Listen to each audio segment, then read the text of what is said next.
Hello students, today's class for class 9th और आज जो हम कर रहे हैं वो एक्सरसाइज 8.2 के क्वेश्चन नंबर 2 ऑनवर्ड्स। इससे प्रीवियस लेक्चर में मैंने आपको मिड पॉइंट थ्योरम करवाई थी और 8.2 का फर्स्ट क्वेश्चन करवाया था। उस फर्स्ट क्वेश्चन में हमने डिफरेंट पार्ट्स में एक चीज सीखी थी। क्या सीखा था कि किसी भी कैसी भी क्वाड्रिलेटरल है उसके अगर मिड पॉइंट्स को मिलाया जाए तो वो एक पैरेललोग्राम बनता ही बनता है। With the help of mid point theorem हमने ये बात प्रूव की थी। आज जो है क्वेश्चन नंबर 2 ऑनवर्ड्स हम ये क्वेश्चंस करेंगे इसी से ही रिलेटेड कि मैंने आपको प्रीवियस लेक्चर के एंड में ही बताया था कि 2 और 3 क्वेश्चन क्या है। क्वेश्चन नंबर 2 एक्सरसाइज का क्या है कि अगर एक ABCD रोम्बस हो, ठीक है, और उसके मिड पॉइंट्स को मिलाया जाए तो वो रेक्टेंगल बनती है। किसी भी तरह के कैसे भी क्वाड्रिलेटरल के मिड पॉइंट्स को मिलाया जाए तो पैरेललोग्राम तो बनती बनती है, और अगर रोम्बस के मिड पॉइंट्स को मिलाया जाए तो रेक्टेंगल बनती है। एंड उल्टा इसका, अगर रेक्टेंगल के मिड पॉइंट्स को मिलाया जाए तो रोम्बस बनता है। ये बात हम प्रूव करेंगे second as well as third question में, ठीक है। ये है हमारे सेकंड और थर्ड। और बेस क्या रहेगा प्रूव करने का? हमारा बेस रहेगा mid point theorem. Mid point theorem भी एक बार रिकॉल करवा देती हूं मैं आपको इन दिस लेक्चर। क्या मिड पॉइंट थ्योरम क्या है कि अगर किसी ट्रायंगल के, किसी भी ट्रायंगल के किन्हीं दो साइड्स के मिड पॉइंट्स को ज्वाइन किया जाए तो एक लाइन मिली। ये लाइन डेफिनेटली तीसरी लाइन के पैरेलल होगी और इसकी लेंथ के हाफ होगी हमेशा। ये थी मिड पॉइंट थ्योरम, ठीक है। और इसी को ही हम आगे यूज करेंगे क्वेश्चन नंबर 2। अब डिस्कस करते हैं हम क्वेश्चन नंबर 2 एक्सरसाइज 8.2। क्या है question number 2? ABCD is a rhombus.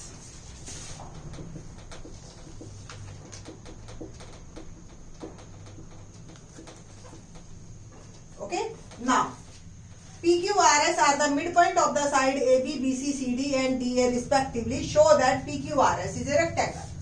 तो ये गिवन है मेरे को, and PQRS are midpoints of AB, BC, CD and DA respectively. To prove PQRS is a rectangle. Proof. उससे पहले एक कंस्ट्रक्शन करेंगे हम। पहले रोम्बस बनाती हूं मैं। ABCD is a rhombus. PQRS ये मिड पॉइंट्स है और ये हमें प्रूव करना है कि ये रेक्टेंगल। कंस्ट्रक्शन में हमने AC को ज्वाइन अब आप देख रहे होंगे कुछ एक हमारी जो फिगर है, ऑलमोस्ट हमारी फिगर जो बनी है वो है ऑलमोस्ट फर्स्ट क्वेश्चन की तरह। नाउ प्रूफ देखिए।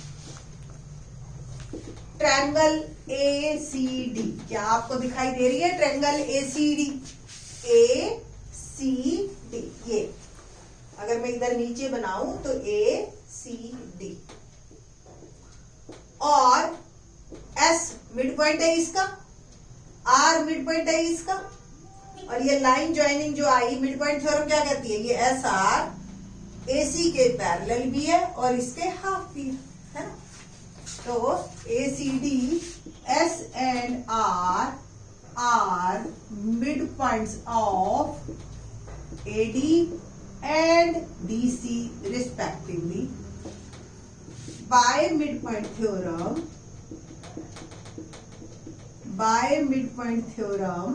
क्या कहती है midpoint theorem?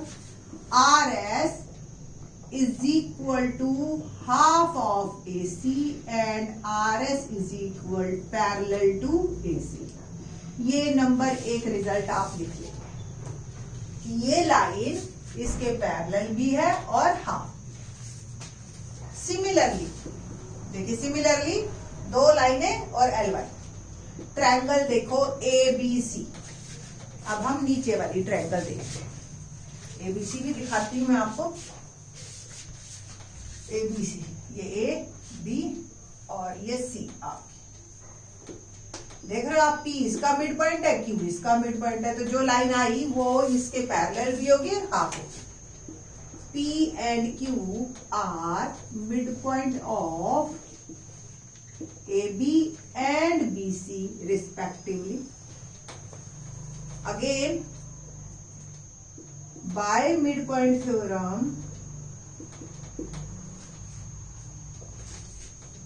PQ equal to half of AC and PQ parallel AC. Number 2. From 1 and 2. PQ parallel AC parallel RS. और PQ equal to half of AC equal to RS, ये सब दोनों half of AC। What does it means कि PQ parallel RS and PQ equal to RS।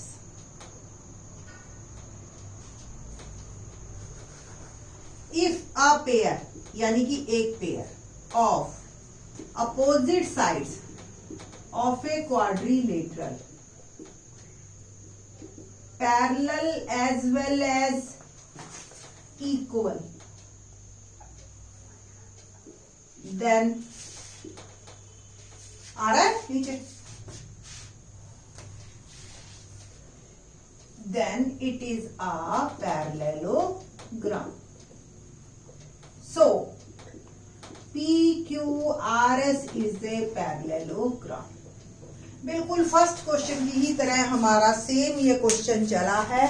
और एक बार दोबारा देख लो कि हमने क्या किया। मिड पॉइंट थ्योरम से ये पैरेलल है और इसके हाफ के बराबर है। सिमिलरली ये भी पैरेलल है और हाफ के बराबर है। इट मींस ये आपस में बराबर भी है और पैरेलल भी है। सो ये एक पैरेललोग्राम है। बट हमें तो रेक्टेंगल प्रूव करना है, हमें पैरेललोग्राम थोड़ी प्रूव करना है।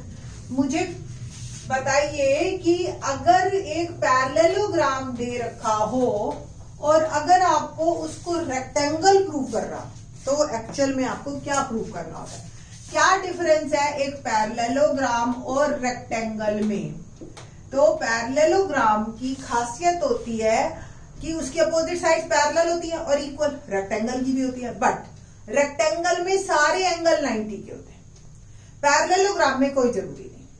बट अगर मैं एक भी एंगल पैरेललोग्राम का 90 प्रूव कर दूं तो सारे एंगल अपने आप 90 के हो जाएंगे। जैसे कि ये 90 पैरेलल लाइंस है तो सेम साइड ऑफ ट्रांसवर्सल का सम 180 होता है, तो ये 90, ये भी 90। पैरेललोग्राम के अपोजिट एंगल्स इक्वल होते हैं तो ये 90। तो अगर मैंने किसी भी पैरेललोग्राम का एक भी एंगल 90 प्रूव कर दिया तो डायरेक्ट हम कह सकते हैं कि वो एक रेक्टेंगल है। तो अब टारगेट मेरा क्या रह गया कि एंगल P 90 प्रूव करना। अब इसको मैं कैसे प्रूव करूंगी, क्या मैं लूं? अभी आपने देखा होगा क्वेश्चन में हमें ABCD रोम्बस दे रखा था, बट हमने पूरे क्वेश्चन में अभी तक रोम्बस का कोई यूज नहीं किया कि अब भाई सारी साइड बराबर है, कोई यूज नहीं किया इसका। रोम्बस की किसी भी प्रॉपर्टी को नहीं लिया है। तो रोम्बस की अब क्या खासियत होती है कि अगर ये ABCD रोम्बस है तो रोम्बस के जो डायगोनल्स हैं वो परपेंडिकुलरली बाइसेक्ट करते हैं।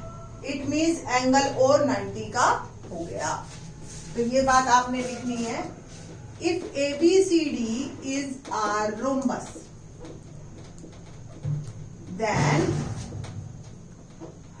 It's diagonals perpendicularly bisect each other.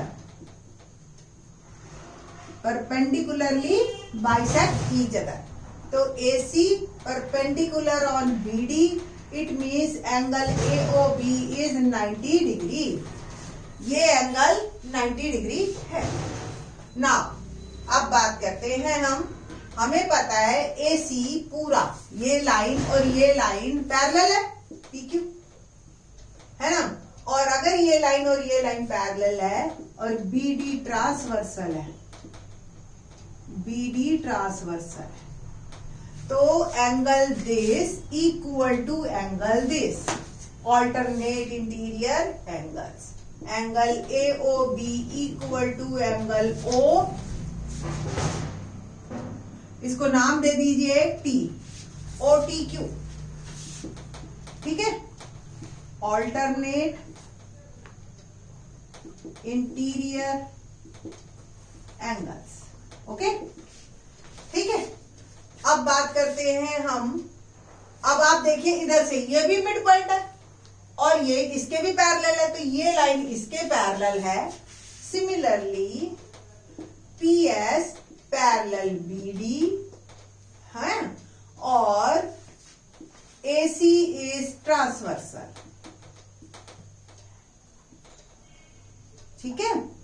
So angle OTQ equal to angle SPT, corresponding angle,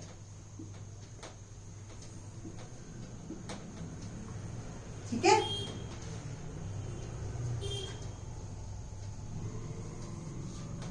ठीक है, तो AOB OTQ के बराबर, angle AOB equal to OTQ और OTQ बराबर SPT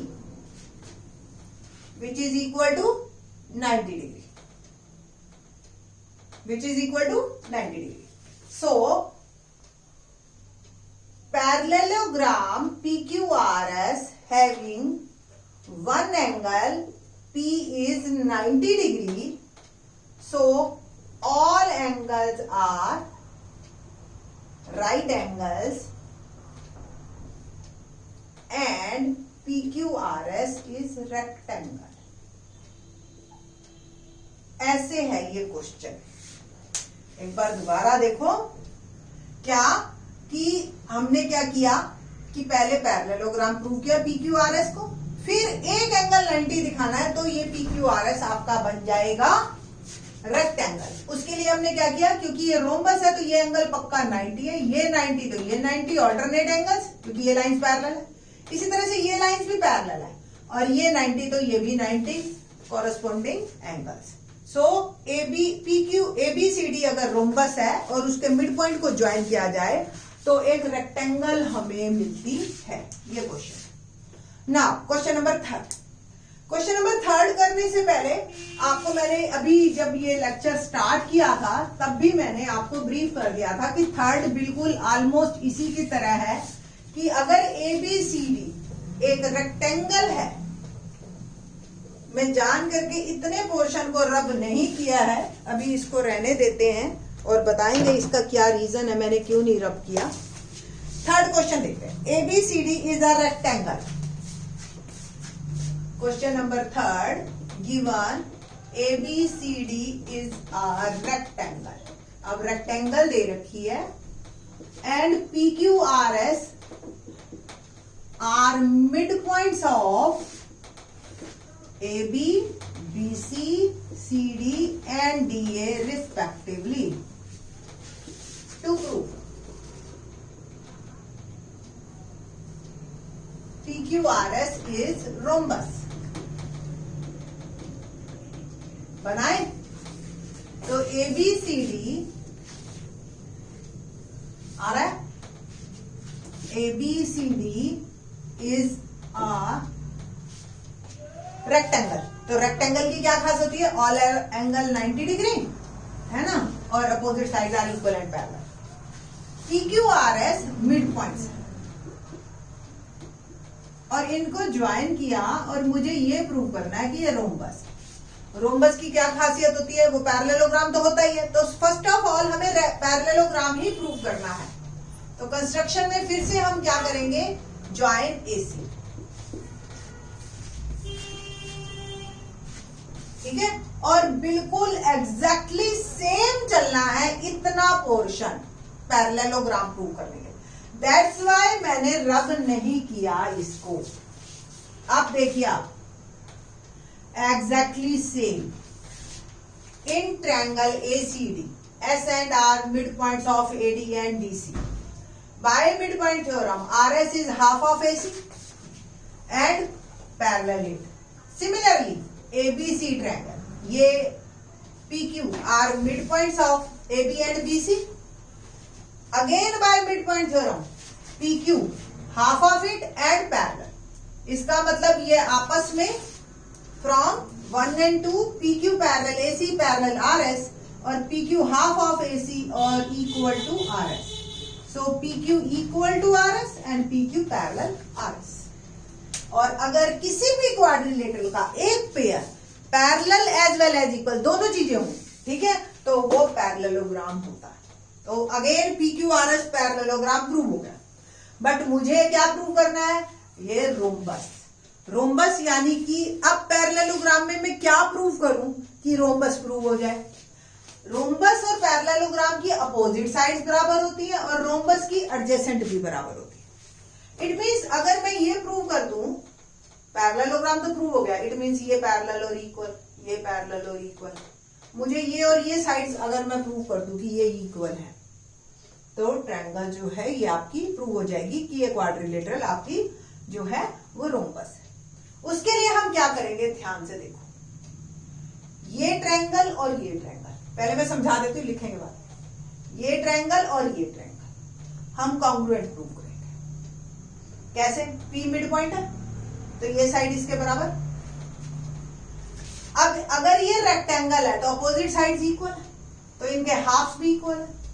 तो ये AS और BQ भी, क्योंकि S और Q भी मिड पॉइंट्स, और ये एंगल 90-90, ये भी आपको पता है। Triangles are congruent by SAS और ट्रायंगल कॉन्ग्रुएंट तो by CPCT।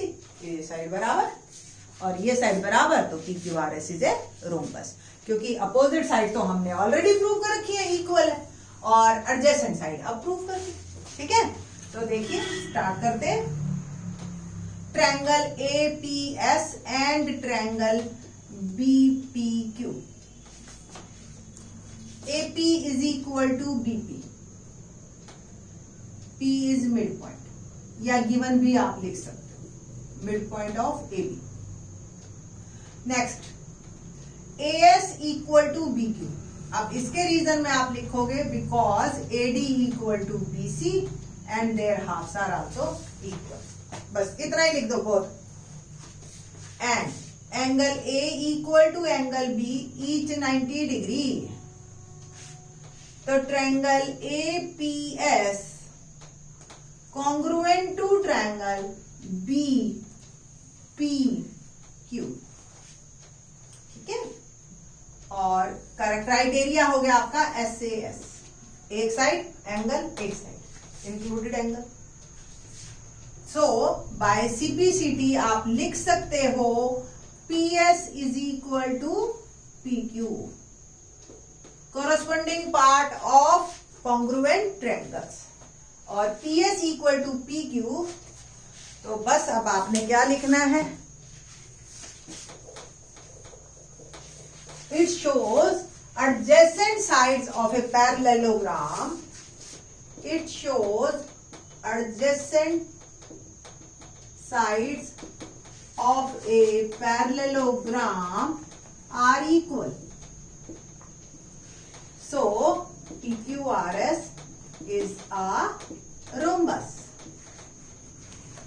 All sides are equal, so it is a rhombus. तो इस तरीके से आपकी सारी जो है ये क्वेश्चन में कि रेक्टेंगल के मिड पॉइंट्स को मिलाया जाए तो रोम्बस, रोम्बस के मिड पॉइंट्स को मिलाया जाए तो rectangle. Question number 4, 5, 6, 7 in the next lecture. Thanks.